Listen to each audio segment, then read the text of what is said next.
Alright, this bullshit hovering thing is pissing me off. If my finger stays over the screen of the phone for more than like 2 or 3 seconds, it turns off. Fucking asshole, right in the middle of the thought.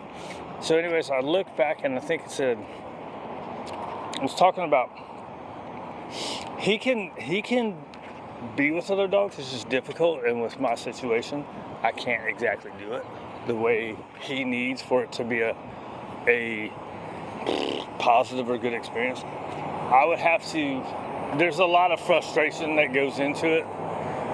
Like just getting them to where I can do it. And then that gets me frustrated because I'm causing frustration to them. You know, it's a pain in the ass. Anyways, probably 70-80% of the time, he's cool, man. Dogs don't care, dude.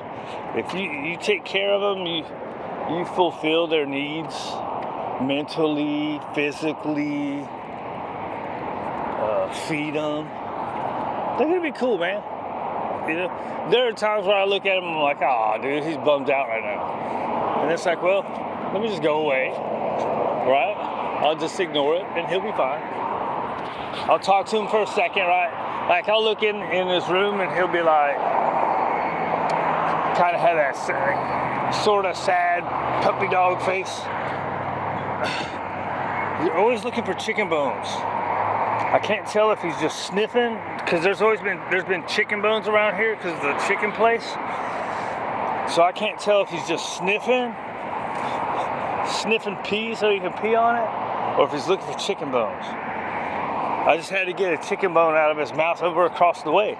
Not even close to the chicken place. Well, it's just across the street. But anyways, these people will say that. Well, let's put him on medication. Well, let's kill him. Now, what is the point I was going to make before the stupid phone stopped? I don't know. Could somebody else probably do better? I think so. But if he was to go back to the shelter, like if another, I would say it would have to be probably, a bigger place. Most trainers aren't going to do it because they're trying to run their business. So it'd have to be like a bigger rescue or not a municipal shelter, right? Municipal shelter's just going to kill them. That's the point I was going to get to. So a lot of times he's just existing, right? But existing is better than being dead, right? Now, if he wasn't in my room, I mean, look at me. I just existed for a long time, and then now I'm fine, right? So, there ain't nothing wrong with just existing, man. You get through life, you're mentally fulfilled, you're physically fulfilled. I ain't never been sad. Most of the time I just exist. It's okay.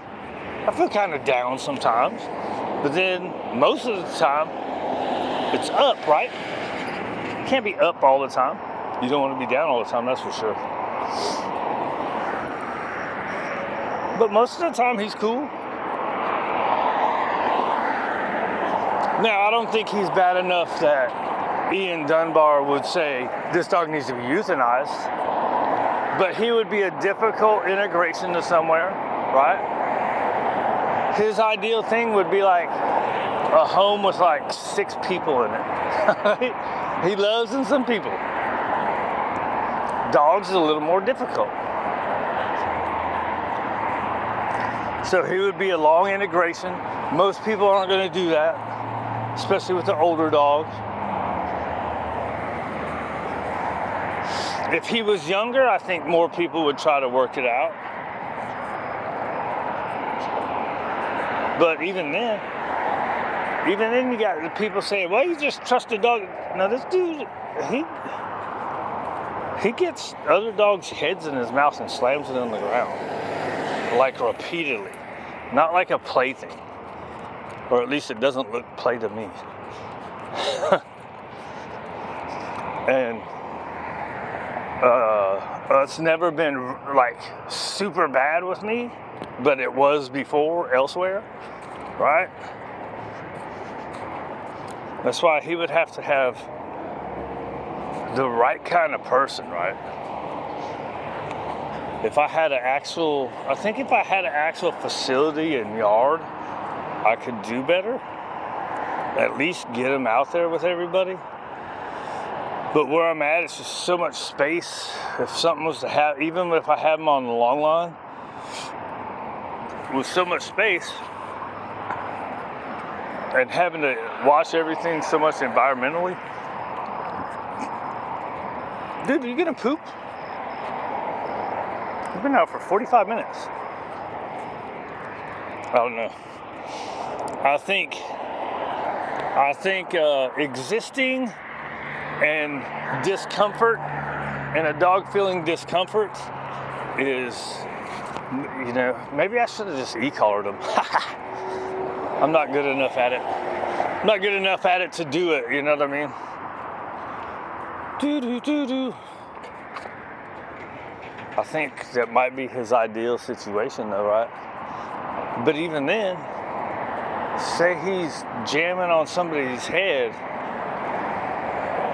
would the e-collar make him stop and not do it? The e-collar people will say yes. And I would say, I don't have the experience at it, so I ain't doing it. I have the experience with it to use it for recalls.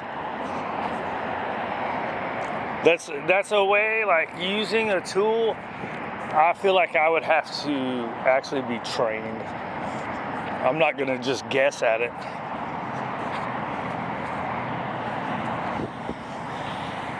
And I think that's what a lot of people do. A lot of people get e-collars and stuff and they're like, I'm just gonna do this and it's gonna be fine. And that's where we run into issues.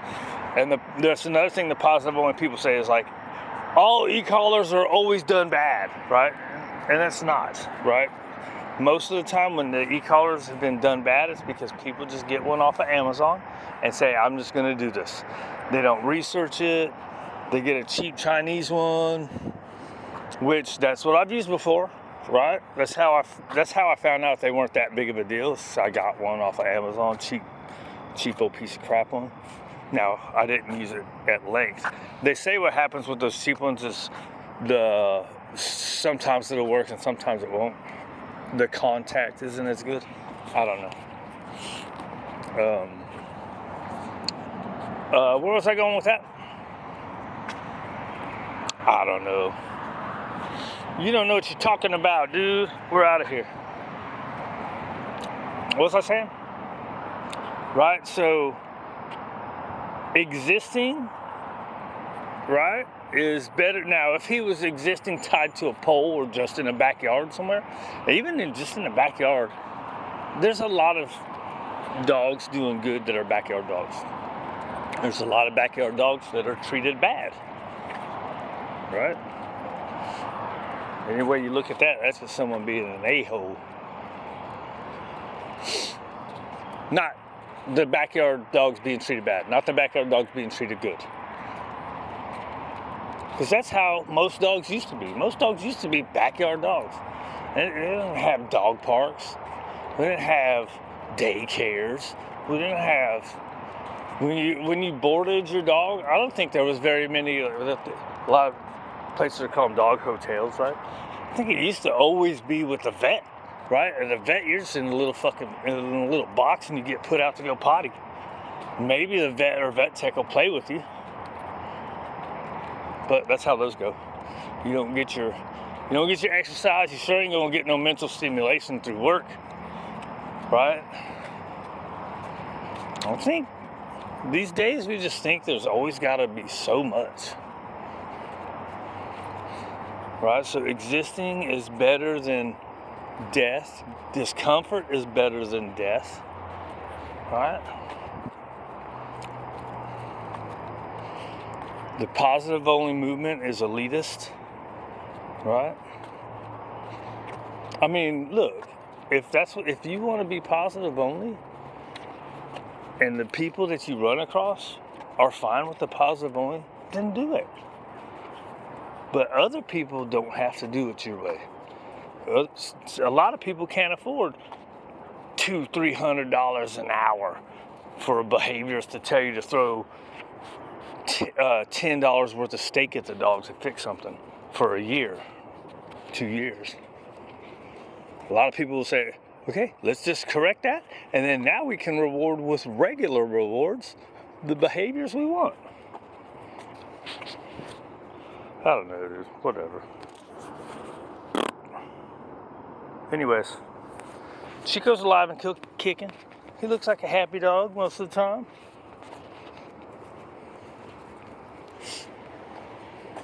My 2-week boarding turned into a 2-year. Semi-permanent guy. Probably never going nowhere. Like me, I'm never getting out of my little hole. That can be depressing sometimes. But you know what? Deal with it. Move on. Move on, deal with it. Be happy about it. Or at least don't be sad about it. Oh, here we go, poo-poo.